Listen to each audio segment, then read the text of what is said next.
नमस्कार, आप देख रहे हैं सुप्रभात झारखंड और मैं हूं आपकी सास सुकन्या सिंह। सबसे पहले बड़ी खबर आपको बता दें, जहां गुजरात के पूर्व विधायक की हत्या की खबर आई रही है। सयाजी नगरी एक्सप्रेस में फायरिंग हुई है।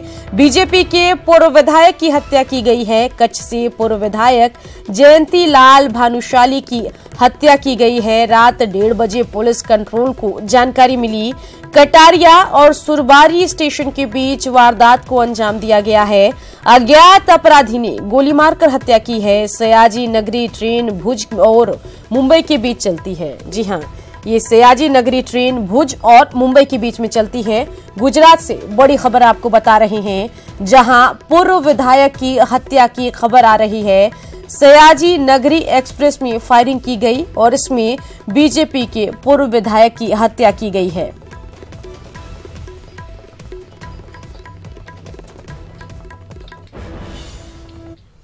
बढ़ते आगे रुख करते हैं अगली खबर का, जहां 12 सूत्री मांगों को लेकर मजदूर संगठनों की आज से 2 दिवसीय देशव्यापी हड़ताल है।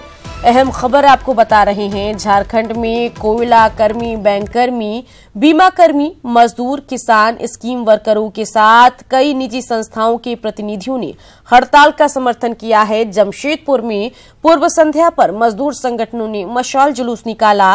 प्रदर्शनकारियों ने केंद्र सरकार के खिलाफ जमकर नारेबाजी की। संगठन के नेताओं ने मजदूरों की मांग पूरी नहीं होने पर आंदोलन की चेतावनी दी है।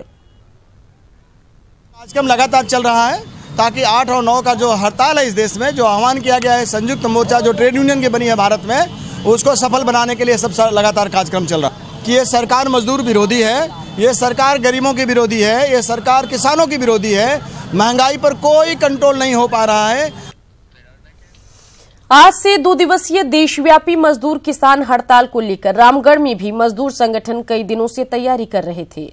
2 दिवसीय हड़ताल से रामगढ़ अरबों रुपए के कारोबार प्रभावित होने की आशंका जताई जा रही है। मजदूर यूनियन नेता फागू बिसरा ने कहा कि ट्रेड यूनियन हड़ताल में झारखंड मुक्ति मोर्चा के मजदूर संगठन, झारखंड कोलियरी मजदूर यूनियन सीधे तौर पर आम हड़ताल में शामिल हैं और झारखंड मजदूर कोलियरी यूनियन के शामिल होने से पूरे झारखंड प्रदेश में, विशेषकर कोयलांचल में सभी परियोजनाओं में उत्पादन और ढुलाई 2 दिन पूरी तरह से ठप रहेगी।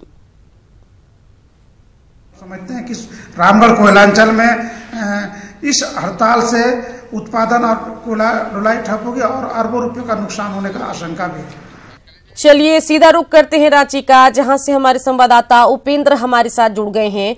उपेंद्र, आज से 2 दिवसीय देशव्यापी मजदूर किसान हड़ताल को लेकर मजदूर संगठन मुस्तैद दिख रहा है। क्या कुछ अपडेट जानकारी आपके पास आ रही है, बताइए।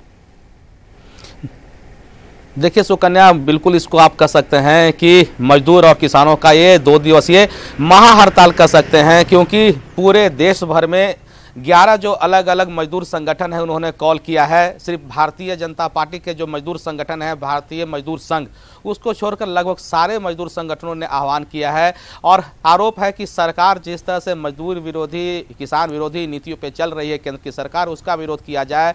जिस तरह से सरकारी बैंकों का विलय की जो योजना पे सरकार आगे बढ़ रही है और अभी हाल ही में 3 बैंकों का मर्जर की बात आ रही है, उसको लेकर के एक विरोध है। इसके चलते राज्य में जो जितने बैंक हैं सभी 2 दिन तक बंद रहेंगे। साथ साथ जीवन बीमा कंपनी है और अन्य जो संस्थाएं हैं, उसके साथ साथ राजधानी की बात करें या फिर राज्य की बात करें तो बिजली कर्मियों ने भी, जो राज्य के बिजली कर्मी हैं, वो भी हड़ताल पर जाने की घोषणा की है। तो बिल्कुल इसका असर दिखेगा। झारखंड की बात करें तो कोलियरी महत्वपूर्ण है और राज्य में कई कोलियरी हैं जहां पर कल परसों से ही तैयारियां चल रही थी कि किस तरह से ये जो हड़ताल है 2 दिवसीय, इसको सफल किया जाए। तो बिल्कुल कोलियरी में कोयला उठाव से लेकर कोयला के निकासी तक में 2 दिनों तक बिल्कुल ठप रहने की उम्मीद है। खास करके जिस तरह से झारखंड मुक्ति मोर्चा का कोलियरी एसोसिएशन इससे जुड़ गया है, मजदूर संघ जुड़ गया है, तो बिल्कुल इसका व्यापक असर पूरे झारखंड में देखा जाएगा। सुकन्या जी बिल्कुल उपेंद्र, नजर बना के रखिए। तमाम जानकारी के लिए आपका शुक्रिया।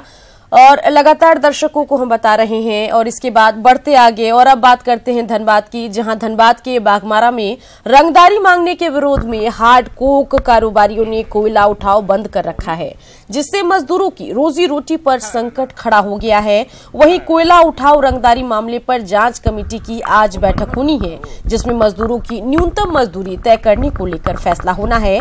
लेकिन उसके पहले ही बाघमारा विधायक ने कमेटी के किसी भी निर्णय को मानने से इनकार कर दिया। आखिर क्या है पूरा मामला, रिपोर्ट में देखिए।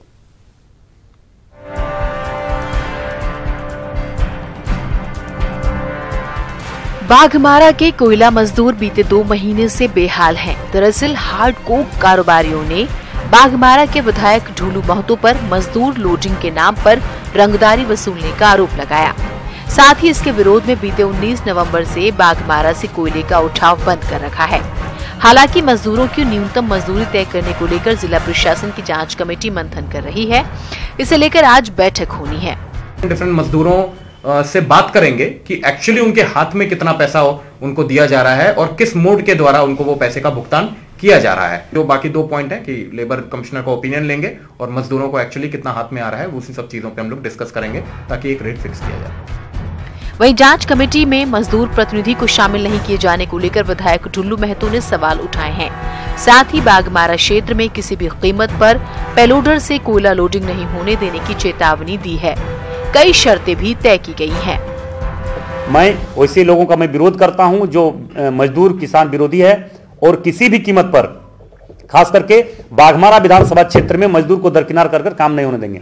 वो अपना मन से कुछ भी फैसला कर ले, हमको उससे लेना देना नहीं है, मगर मजदूर का जब फैसला की बात आएगा तो वहां पे मजदूर प्रतिनिधि उपस्थित होना चाहिए, अन्यथा इस फैसले को हम लोग नहीं मानने जा रहे, मजदूर नहीं मानने जा रहे। इधर हार्ड कोक व्यवसायियों की संस्था ICA ने विधायक ढुल्लू महतो के सवाल पर पलटवार किया। उठाव सिर्फ 1 से 5 में रंगदारी के कारण बंद किया गया है। 6 से 12 में आज तक उठाव हो रहा है। बीते 2 महीने में BCCL के एरिया 1 से 5 में कोयला लिंकेज का उठाव ठप होने से करीब 100 करोड़ से ज्यादा का नुकसान हुआ है। बाघमारा विधायक ढुल्लू महतो और हार्डकोक व्यवसायियों के बीच पिछले 2 महीनों से गतिरोध जारी है और दोनों के बीच आरोप प्रत्यारोप से मजदूरों की मजदूरी फिलहाल ठप पड़ी हुई है। ऐसे में मजदूर परेशान हैं कि आखिर उनके परिवार का खर्चा कैसे चलेगा। सवाल यह है कि जिला प्रशासन ने जो जांच कमेटी बनाई है उस पर भी विधायक ने सवाल खड़ा किया है और कहा कि मजदूरों की ओर से कोई प्रतिनिधि शामिल ही नहीं है तो फिर इसकी रिपोर्ट को वो स्वीकार नहीं करेंगे। अब देखना है कि अगर रिपोर्ट जारी हो जाती है तो इसे लागू करा पाती है या नहीं। प्रशासन के लिए भी ये बड़ी चुनौती होगी। कैमरामैन शहनवाज के साथ अभिषेक कुमार, न्यूज़ 18 धनबाद। खबर पलामू से है, जहां बेखौफ अपराधियों ने कपड़ा कारोबारी विशाल जायसवाल को गोली मारकर गंभीर रूप से जख्मी कर दिया। घटना मेदिनीनगर थाना क्षेत्र के बाईपास रोड की है, जहां अपराधियों ने व्यवसायी विशाल जायसवाल को पीछे से गर्दन पर गोली मार दी, जो छेदते हुए मुंह से बाहर निकल गई। बावजूद इसके जख्मी व्यवसायी खुद गाड़ी चलाकर सदर अस्पताल पहुंचा। हालांकि वहां पर पीड़ित की हालत गंभीर देख डॉक्टरों ने बेहतर इलाज के लिए रिम्स में भर्ती कराया है। पीड़ित व्यवसायी की इसी 18 जनवरी को शादी होने वाली है। पुलिस पूरे मामले की तफ्तीश में जुटी है। लातेहार रेलवे स्टेशन पर ड्यूटी पर तैनात आरपीएफ के जवान ने महिला यात्री से बदसलूकी की। बताया जा रहा है कि जवान शराब के नशे में धुत महिला से छेड़खानी की कोशिश की। इसके बाद महिला ने फोन कर अपने परिजनों को बुला लिया। घटना से आक्रोशित परिजनों और यात्रियों ने जवान की जमकर पिटाई की। आरोपी जवान किसी तरह स्टेशन के मास्टर की केबिन में घुसकर जान बचाई। सूचना मिलने के बाद पुलिस ने जवान को हिरासत में लेकर मामले की जांच में जुटी है। लेवल कितना है, ऐसे नीचे ऊपर देख रहा, बोल रहा है आपका लेवल कितना है। ऐसे तो हम बोले ना जब पीटने लगेंगे हम, तभी बोल रहा ना हमको पिटोगी तुम, हमको पिटोगी ऐसे। और फिर इधर उधर फोन से बातें करने लगा, हमारे तरफ देख रहा है, अब बातें कर रहा है खूब। फिर अब अपना भाई लोग को हम बुलाए फोन करके। जितना आप दिन वो प्लेटफार्म में है, जितना आप दिन है उतना आप दिन के सबके सामने मतलब भागने लगा। अब हम लोग दौड़ा के पकड़े हैं, प्लेटफार्म से बाहर पकड़े हैं उसका। अब पकड़ के फिर ये प्लेटफार्म में मतलब अंदर में बड़ा बाबू रहते हैं तहाँ पर। हाँ, खबर रांची से है, जहां बीते 4 जनवरी से 4 नाबालिग बच्चे लापता हैं। पीड़ित परिवार ने इस बाबत जगन्नाथपुर थाने में लिखित शिकायत दर्ज कराई है। लापता बच्चे विकास मुंडा, संतू मुंडा, आशीष उराव, भोला मुंडा की उम्र 13 से 14 साल के बीच है। परिजन अनहोनी की आशंका से सहमे हुए हैं।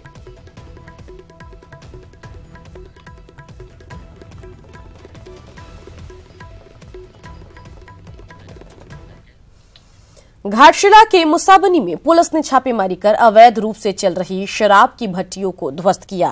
पुलिस को सूचना मिली थी कि सुरदा, बाड़ाघाट और बारूनिया के सुवर्ण रेखा तट पर अवैध रूप से महुआ शराब की चलाई जा रही है। इस दौरान पुलिस ने दर्जनों अवैध महुआ शराब भट्टी को ध्वस्त किया। साथ ही जमीन में गाड़कर रखी गई महुआ की हाड़ियों को खोदकर निकाला गया। इसके बाद उसे नष्ट कर दिया गया। हालांकि पुलिस को देखकर धंधेबाज फरार हो गए।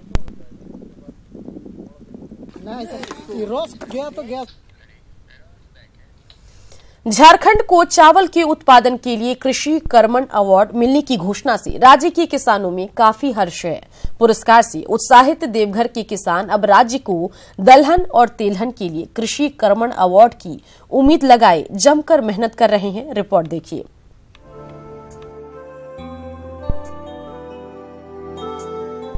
चावल उत्पादन की श्रेणी में झारखंड को कृषि कर्मण पुरस्कार की घोषणा से देवघर के किसानों में खुशी है। झारखंड को ये पुरस्कार वर्ष 2016-17 के लिए चावल श्रेणी में उत्कृष्ट प्रदर्शन के लिए मिला है। पुरस्कार की घोषणा से उत्साहित देवघर के किसान अब दलहन और तेलहन श्रेणी में भी राज्य को ये पुरस्कार दिलाने की उम्मीद लगाकर मेहनत कर रहे हैं। किसान कृषि के आधुनिकतम तकनीक और उत्तम किस्म के बीज के सहारे दलहन की अच्छी फसल उगाने की कोशिश कर रहे हैं। इस बार खरीफ फसल के लिए झारखंड में कृषि कर्मण अवार्ड मिला है। आपकी बार रबी फसल में भी तेलहन दलहन के लिए झारखंड में कृषि कर्मण अवार्ड मिला जाए और हम लोग सब परिवार मिलकर तेलहन दलहन के लिए पूरा जोर शोर से लगे हुए हैं उपजाने में। देवघर में इस बार लगभग 20,000 हेक्टेयर में दलहन जबकि लगभग 17,000 हेक्टेयर में तिलहन की खेती का लक्ष्य रखा गया है। किसानों को प्रोत्साहित करने के लिए सरकार द्वारा 90% अनुदान पर बीज उपलब्ध कराए गए हैं, लेकिन मानसून की बेरुखी का असर रबी फसल पर भी पड़ने की आशंका व्यक्त की जा रही है। विभाग की माने तो किसानों की परेशानी दूर करने के हर संभव प्रयास किए जा रहे हैं। तिलहन भी कम से कम एक बार बारिश जरूर खोजती है और लास्ट हथिया में नक्षत्र में बारिश नहीं हुए तो अभी भी सॉइल में मॉइस्चर रहा नहीं, तो इसकी भी बुआई पर असर पड़ रहा है। किसान से तो उम्मीद रखे हैं कि अपना जी तोड़ मेहनत करके जहां भी सिंचाई का संसाधन उनको उपलब्ध है वहां वो रबी फसल अच्छे से कर रहे हैं, मेहनत से कर रहे हैं, ज़्यादा से ज़्यादा फसल उत्पादन हो इसकी पूरी कोशिश कर रहे हैं और हम लोग विभाग की ओर से जितनी उनको सहायता मिल सके सरकार की ओर से उसमें प्रयत्नशील है। झारखंड को एक बार पहले ही दलहन श्रेणी में कृषि कर्मण पुरस्कार मिल चुका है। अब यहाँ के किसान दोबारा राज्य को ये सम्मान दिलाना चाहते हैं। उम्मीद की जानी चाहिए कि किसानों की मेहनत रंग लाएगी। ऋतुराज सिन्हा, न्यूज़ 18, देवघर। 12 जनवरी को स्वामी विवेकानंद की जयंती के मौके पर रांची वासियों को रघुवर सरकार बड़ी सौगात देने वाली है। बड़ा तालाब में स्वामी विवेकानंद की प्रतिमा का अनावरण किया जाएगा। 33 फीट ऊंची प्रतिमा को 16 फीट गहरे पानी में स्थापित किया गया है।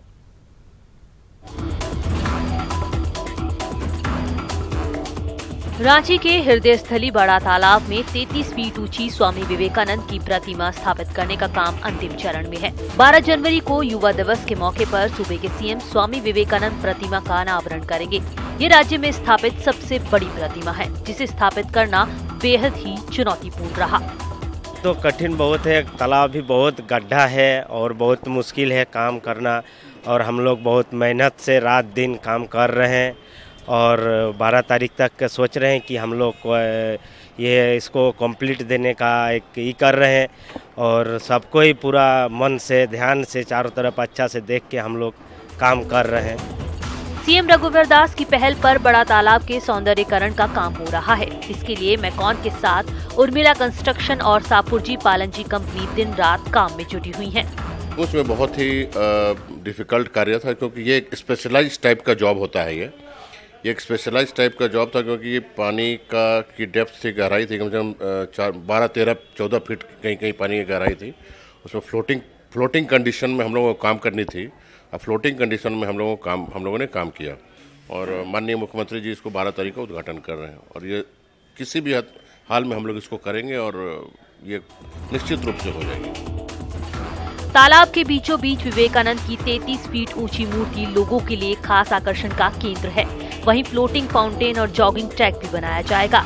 सरकार बड़ा तालाब के सौंदर्यीकरण पर 31.5 करोड़ रुपए खर्च कर रही है। रांची से न्यूज़ 18 के लिए भुवन किशोर झा की रिपोर्ट।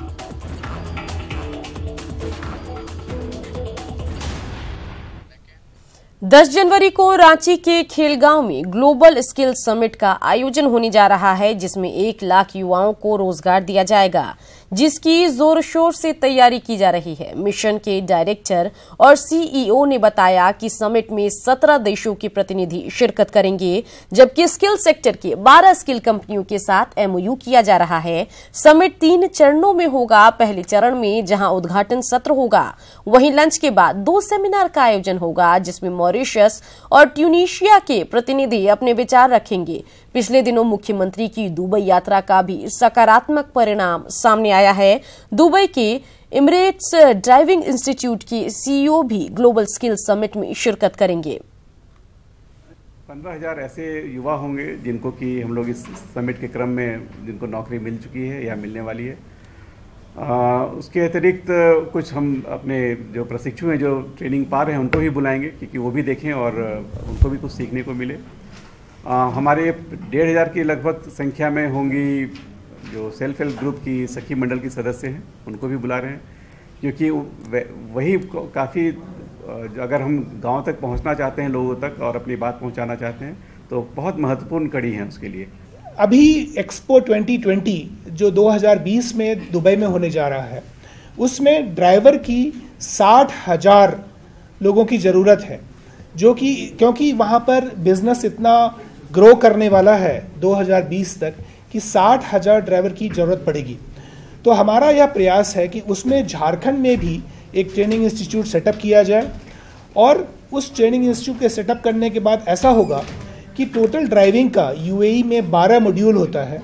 12 मॉड्यूल में से 11 मॉड्यूल की ट्रेनिंग यहाँ झारखंड में ही हो जाएगी और सिर्फ एक मॉड्यूल जो फाइनल है उसका असेसमेंट और सर्टिफिकेशन वो सिर्फ दुबई में होगा। खूंटी में एक निजी संस्था की ओर से फूड ऑन व्हील की शुरुआत की गई है, जिसके तहत कम दाम पर दक्षिण भारतीय भोजन और नाश्ता लोगों को परोसा जाएगा। खूंटी नगर भवन में आयोजित कार्यक्रम में मंत्री सरयू राय ने भी शिरकत की और उन्होंने इस प्रयास की सराहना की। सरयू राय ने कहा कि ये गाड़ी जगह जगह घूमकर लोगों को डिश उपलब्ध कराएगी। अगर ये प्रयोग सफल रहता है तो इससे काफी संख्या में लोगों को, विशेषकर महिलाओं को, रोजगार मिल सकता है। एक नया प्रयोग लगा और इस छोटे शहर से ये प्रयोग शुरू हो रहा है, तो इसलिए मैंने भी कहा कि इसमें चला जाए, देखा जाए क्या है। आगे इस तरह का अभियान सफल हो जाएगा तो लोगों को जो व्यंजन है उसके सही स्वाद मिलेंगे। हम लोग तो अपने यहाँ जो सब्जी में मसाला डालते हैं वही सांभर में भी डाल देते हैं, हमारा एक टेस्ट बन गया है, मगर जो असली इनके स्वाद हैं उस स्वाद के अनुरूप कोई साउथ इंडियन मेनू हमको परोसता है और कम दाम में परोसता है। और इसी के साथ इस बुलेटिन में इतना ही। झारखंड की बाकी खबरों को देखने के लिए आप लॉग इन कर सकते हैं हमारी वेबसाइट news18jharkhand.com पर।